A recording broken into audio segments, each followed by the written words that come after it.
And that Me Too movement has led to a growing list of men who have been suspended, resigned, or otherwise left projects amid sexual misconduct allegations. This morning, Tavis Smiley is here exclusively firing back after accusations of misconduct that led to a suspension from his PBS talk show. We're going to speak with him in just a moment, but first, ABC's Lindsay Davis has the very latest for us this morning. Good morning, Lindsay. Good morning, Paula. These days, allegations of misconduct alone set in motion a toppling of dominoes for men like Tavis Smiley, who says he's not guilty.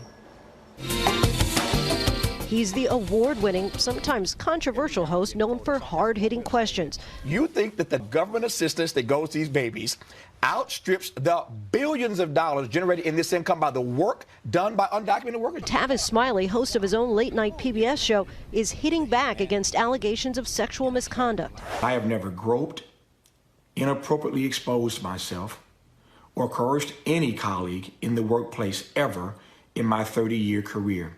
Vigorously defending himself in this Facebook video after PBS indefinitely suspended distribution while investigating allegations Smiley engaged in sexual relationships with multiple subordinates. Some of those people reportedly claim they believe their jobs depended on their sexual relationship with Smiley, and that the host created a verbally abusive and threatening environment.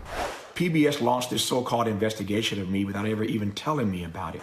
PBS tells ABC News, following receipt of a complaint, PBS hired an independent law firm to conduct an investigation, and we stand by its integrity, saying that the investigation revealed multiple sexual relationships with subordinates over many years and other acts that together constitute a pattern of conduct inconsistent with the values and standards of PBS.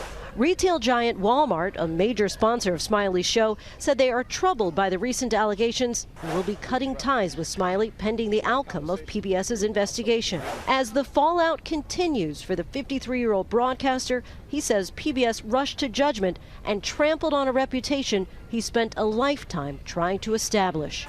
It's time for a real conversation in this country about where the lines are, about how men and women can engage each other in the workplace.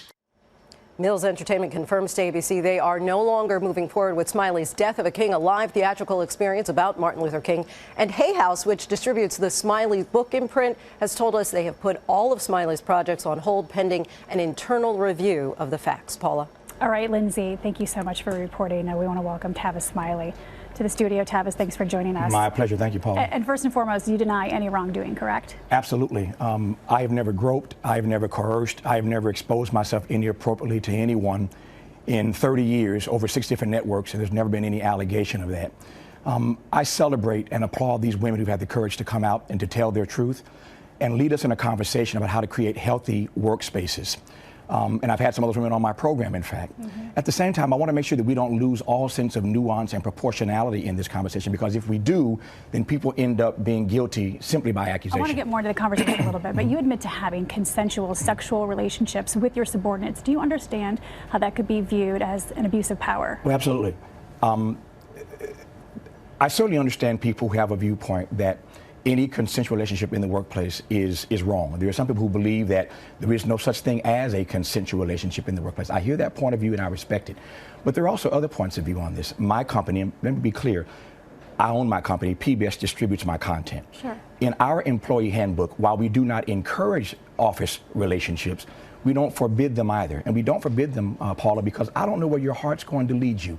I don't know who you're going to hang out with or date or fall in love with. And indeed, there are millions of Americans watching this program right now who met their spouses at work. But how can you be certain that these women didn't feel that they were going to lose their job?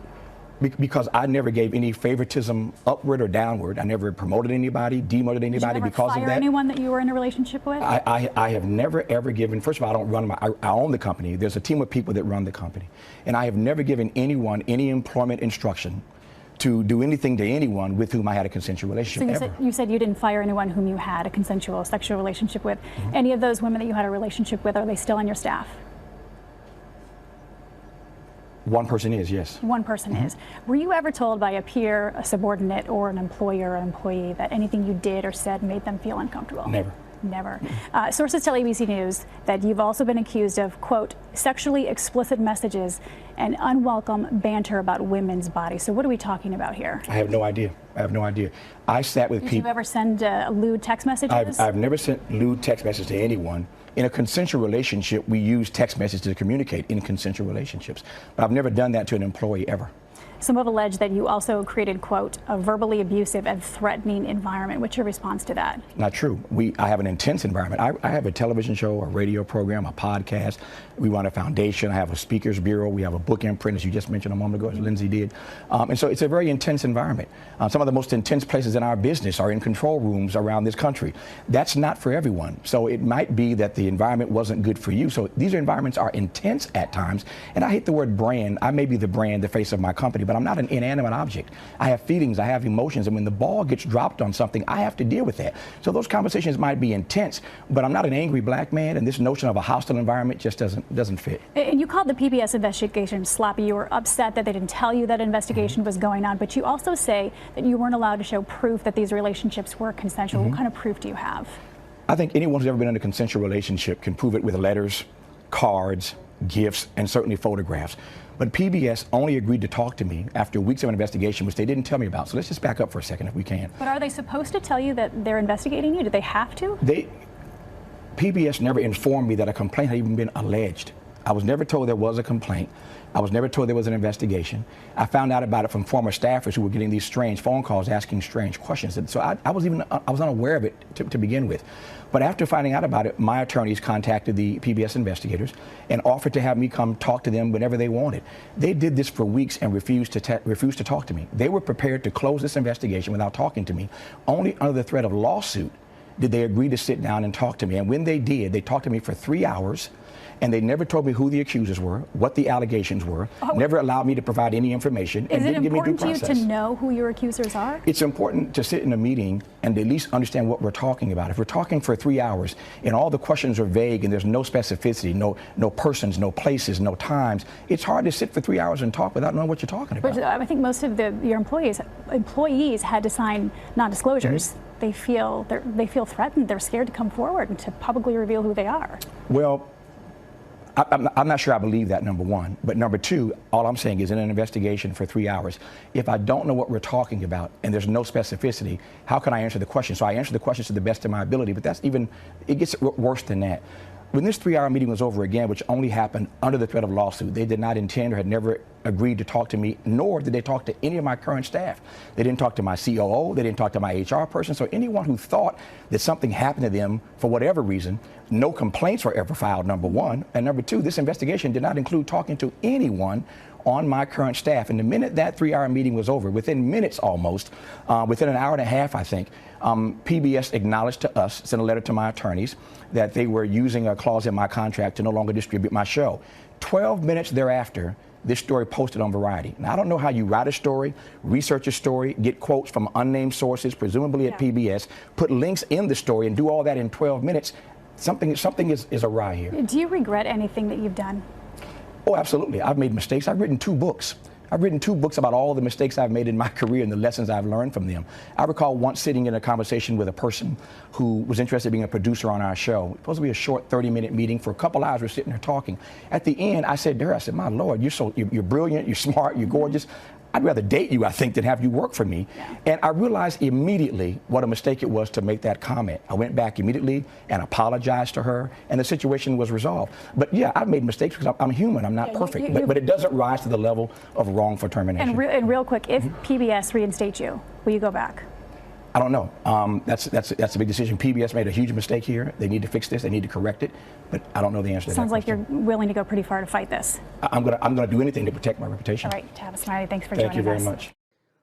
Hey guys, it's Nicole here, back on this Monday night. I hope you guys are all doing good out there, and welcome back to Nicole's View. So I meant to do an update on this story, but life happens and all that good stuff. So here we go. So you guys saw that interview that he had with Good Morning America. When I did my video initially on Mr. Tavis Smiley, I was on the fence. I was up in the air. I'm like, it could be, couldn't be. Let's just see, But my whole thing was, it's just not worth it. If there's someone on the job you may be taking to or interested in, to me personally, I just don't think it's worth it. Some places you can get away with that and others you cannot. But the more prominent you are within a company and the higher up on the ranks you are, you run the risk of losing it all. So to me, it's just not worth it. I was on that, train of thought when it came to Tavis Smiley, and I am still to an extent. But however, I feel the more I look at this, I feel Tavis is right in this. I feel that PBS is up to something. I think PBS wants to get rid of him, the show, everything. That's what I feel. All right. He possibly could have pissed someone off. All right. We've seen this before. Same thing with Cosby. Somewhere along the way, they got a little bit too big for their britches. That old saying. I feel like Tavis must have pissed someone off. And then here we go with the allegations. And we've seen how these allegations are ruining lives like that, like that, like that. I mean, it's just been nonstop. It's been nonstop. And that's not to say that, these allegations that are being, leveled against some of these people are not true. I'm not saying that. But you have to be careful, all right? Because even though there may be a lot of guilty folks out there, I just am not going to label everybody immediately guilty. That is why we are supposed to have a so-called legal system, forgot about that. But anyway, yeah, I just don't feel comfortable with this. And I like the fact that Tavis seems very on it. He is not going to just let this slide. And this interview, he's just giving it right back. He's like, no. And hey, I say kudos to him. Because at some point, you have to do something. At some point, you do have to fight back. And if he feels he is truly innocent, that's well within his right to fight. All right? And it's just so disturbing when I look on these, these comment sections on these articles, let's say whether you're on Facebook, Twitter, or whatever, and you see some of these comments. I mean, some of these people are out of their damn head. I mean, straight up, forget delusional. These people are just gone. I can't believe there are actually people saying, oh, well, what are you doing? Why are you fighting back? And you're just sitting there saying to yourself, so these people are supposed to take it laying down. If they're saying they didn't do it, they're just supposed to accept that? No. That is a lynch mob mentality. And this is how many innocent men, boys, and even some women have gotten messed up in the system. And that's not how it is supposed to be. You have wackos like Amber Phillips out here saying all men sometime in their lifetime has sexually harassed, raped, or, when you have wackadoodles like that out there, I mean, just throwing more fire on a already sad issue, it doesn't make it any better. Okay? And yeah, Roland Martin had that silly dumbass woman on his show again. I was watching it the other day. I'm like, really, Roland? Not the video I did recently about Amber Phillips, but currently, I think it was what's today? Monday? I think it was either Friday or Thursday. I'm like, he is still inviting this dumbass, crazy cunt on his show. And then you have Nelly here. And I am so proud of Nelly because he said, oh, hell no. So they actually cleared Nelly. He was found innocent. Maybe not through, a case. Well, I won't say case, but a trial. But the girl was lying. Okay. The woman was lying. Whoever the hell it was obviously lying. And Nelly's like, oh, hell no. You're not going to sit up here and defame me. I'm possibly losing deals, losing money. Really? So she's allowed to just skate off like nothing's happened? No, this is what you're supposed to do. Fight back. It's amazing to me. And as I just said before, you go on some of these comment sections and they're like, oh, he just needs to let it go. Let it go? And some are still making it seem like he's done something. Well, what about the alleged victim? Alleged victim? I mean, this is insanity. These so-called females who lie, the ones who are truly lying, that we know are lying, okay, like this heifer who accused Nelly, they should be in jail. No questions asked. You are ruining lives doing this. You could have put this man in jail. This is this man's livelihood. This man has a family. He has kids. Like, really? There needs to be some laws made. You cannot go around falsely accusing people just because you are in this climate where everyone is saying, yeah, this person did this, that person raped me, and that's that. I get mad at you and I could just say, oh yeah, you raped me. Oh yeah, you touched me. You molested me. This is how insane it's gotten. And that's not a safe society. That is a dangerous society. That is a lynch mob society. All right? And it just makes my head hurt when I see this. It really, really does. Because I don't see this much outrage over the murder of people. I don't see this much outrage at all. I don't remember this much outrage over Trayvon Martin. And if there was any, it was coming from Black people, because we were once again taken back to a time in a place where anything can be said or done and you're immediately skinned up and killed. We still have a demented devil who brags about this. And I'm going to talk about that devil in my next video. I have not forgotten. I just had it on the back burner. George Killerman, okay? I don't remember people being that outraged about him.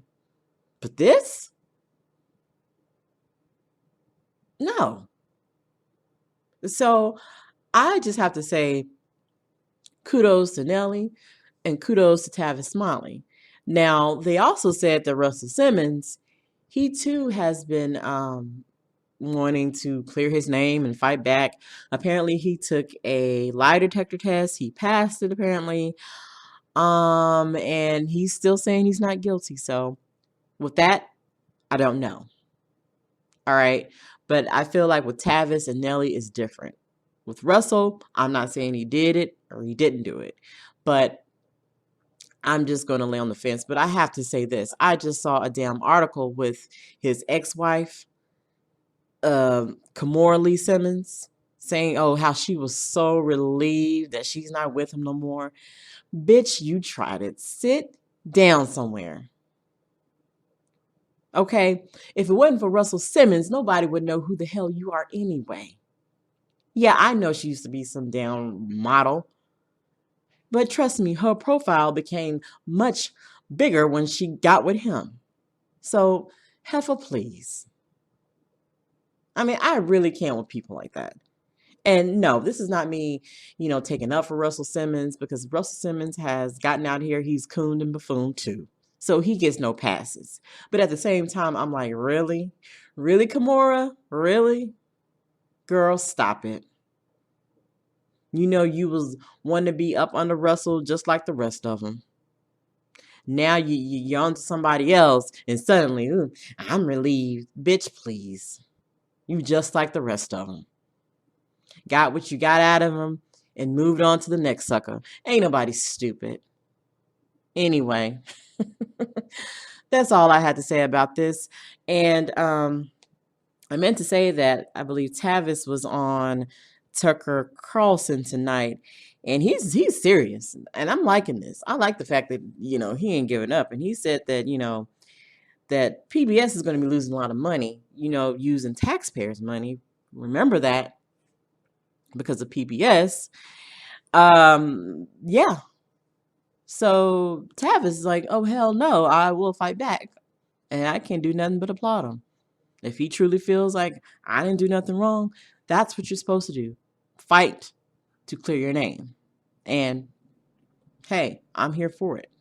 I wish him nothing but the best. Same thing with Nelly. Hell, if I were Nelly, I'd try to press charges. I would want her charged. Hey, maybe he tried that and they just, these devils like to protect these liars. So kudos to Nelly.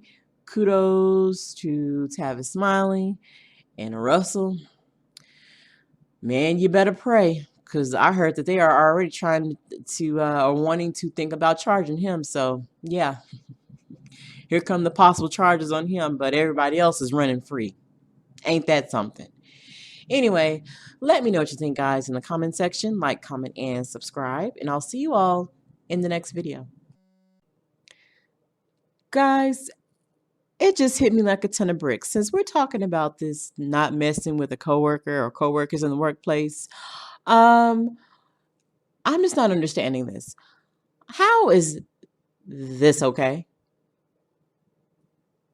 Can someone explain this to me? Because Mika Brzezinski and Joe Scarborough, they were not a couple. They were not married on this show initially.